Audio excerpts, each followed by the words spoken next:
Tonight, a man is accused of peeping on customers inside a restroom at a South Asheville Starbucks. News 13's Hannah McKenzie has the details from outside the business where it took place. 2 hidden cameras were found here at the Starbucks on Hendersonville Road. According to APD, employees found those cameras inside both of the bathrooms. 2 hidden cameras found in the bathrooms of this Starbucks on Hendersonville Road and Lula Street. They weren't there very long. Employees found them fairly quickly. APD Captain Joe Silberman unable to elaborate on the type of cameras found or their exact locations. We've notified all potential victims that we could identify. Are we talking dozens of people? No, this wasn't up for that long.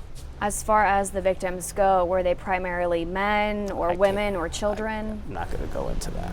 Found and reported in May 2022, it took detectives over a year to comb through weeks worth of surveillance footage, receipts, and bank records to identify and locate the suspect, says Silberman. It wasn't quite as easy as you would think it would be just to have a picture. We also didn't want to put the picture out right away because there was critical evidence we were worried that would disappear. William McAlpin Aycock IV, now facing 2 counts of felony secret peeping. According to APD, a search of his home leading to additional evidence. The 37-year-old no longer in custody. He was released on a written promise to appear. What does that mean? It means he was immediately released from custody. No bond or anything? He was not given a bond. So he just got to walk out? Yes. Picture taken, that's it? Yes. Aycock is scheduled to appear in court on October 2nd. I asked Captain Silberman if cameras were found at any other businesses or if additional charges are expected. He told me this is an ongoing investigation and he couldn't comment further. The million-dollar question is, how are they still operating? Chemicals leaking, dangerous working conditions, and a history of concerns from state inspectors. Tonight, News 13's Help Desk investigates serious complaints from former employees at Linamar, an Arden manufacturing plant. News 13's Karen Zakalak has uncovered dozens of documents that echo those workers' fears. We talked with a total of 5 former Linamar employees. 3 agreed to go on camera as long as we hid their identities. Each told us the same thing, that this company, they believe, is putting employees' lives at risk and endangering the lives of animals in the area. These former Linamar employees are speaking out because they're scared. It's just a total disregard for the environment, a total disregard for people's health and safety.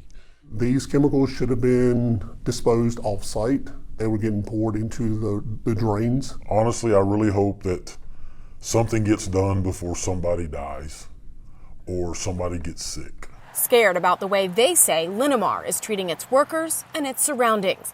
Let's start with the environmental concerns. The Canadian-based auto manufacturer has a plant in Arden and includes welding, machinery, and equipment testing. Former employees tell us part of that process happens in this building, where coolant is needed for the oils used. Former workers shared these photos that they say shows the coolant leaking. The white liquid you can see here in the building, the parking lot, and down a storm drain. They say the same liquid ended up in a nearby retention pond as well, very close to Lake Julian. Why are you so concerned about the environmental impact here? The environmental impact is huge. You've got an open area, you still got deer, a lot of wildlife on that area, you've got that lake. So you've got a tremendous amount of chemicals stored on that facility there. The North Carolina Department of Environmental Quality gave us 15 reports connected to Linamar. 2 years ago, an estimated 500 gallons of used coolant release leaked from a floor trough, triggering sampling that showed the coolant oil is hazardous waste, with a lead concentration nearly twice the regulated amount. A year later, an investigation showed several heavy metals present in soil at the area of concern. Then in January of this year, NCDEQ issued 2 violations. One involving the labeling of chemical containers, the other because the company failed to stop and contain the release of used oil. That same month, after an anonymous complaint, inspectors took samples showing used cutting fluid that would be considered a hazardous waste.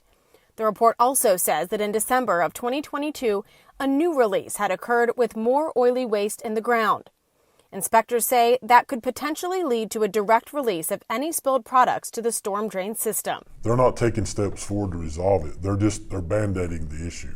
In March of this year, DEQ records show the violations were corrected. The management knows what's wrong. There's been no improvement there. Do you feel like these reports and these violations are being taken seriously? No, not one bit. But the former workers we talked with say there's another big problem at the facility, dangers for the employees, ending in injuries and complaints to the North Carolina Department of Labor. That agency tells us there have been 6 reports since 2017, with 4 this year alone. One of those inspections in January led to 2 serious citations and 1 non-serious citation. News 13 got a hold of a copy of that inspection that says the violations were related to a 750-pound engine block overhead, a tripping hazard, and an electrical connection. The state says it all ended in a settlement agreement and nearly $7,000 in penalties. And what was the reason that you left? I didn't want to be there when somebody got killed. You had employees walking under a 700-pound block to inspect it, and there was a citation for that. And we abated that and said it wasn't going to happen, and it continued to happen. If you don't focus on safety for your employees, bad things happen to good people, unfortunately. And that's my biggest fear there. We reached out to Linamar's corporate office and were told all of the issues had been resolved. We then emailed a list of specific questions and followed up with several emails and phone calls, hoping for an official statement, but didn't hear back until this afternoon. That's when a representative from Linamar said they'd like to discuss some discrepancies. They said they could speak with us later this week. We will, of course, follow up and bring you any updates as soon as we get them. North Carolina GOP leaders have come to an agreement on the state budget. A lot of elements in it include education funding. News 13's Taylor Thompson has why some educators here in the mountains do not think those funds are enough. One advocate for educators says that she's frustrated as this budget should be about the students, not politics. Our legislators had a whole year to come up with a budget, and during that time, what they did instead is incited culture wars. President of the Buncombe County Association of Educators, Shanna Peel, growing frustrated over what she believes is a lack of focus from legislators. There is a crisis in our classrooms with teacher vacancies, bus driver shortages, and the list goes on. Peel says there are 3 main issues in the budget revolving around education. The first, teacher pay. While she says lawmakers have technically increased the pay, it's not going to seem that way. It does not even touch the cost of living increase. And so really, educators are doing more and more with less and less. The budget plan also delays the controversial Parents' Bill of Rights from going into effect until January 1st. The Parents' Bill of Rights, the deadline that they originally gave school districts to come up with policies and figure out how to comply with the law, was not nearly enough time. The bill, originally supposed to go into law back in August, does not allow K through 4th grade teachers to teach lessons involving gender identity, sexual activity, or sexuality. It also requires parents to be notified if a student decides to use a different name or pronoun. It's really good that they extended that deadline.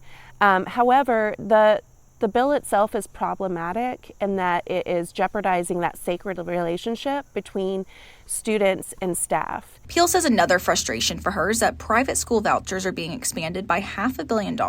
The budget has opened vouchers to all students regardless of income or ability to pay. They're siphoning away $500 million from public schools where the vast majority of students go. She feels like legislators are bleeding public schools dry while engaging all the wrong issues. And now that legislators have come to an agreement, the budget should officially be voted on by the end of this week.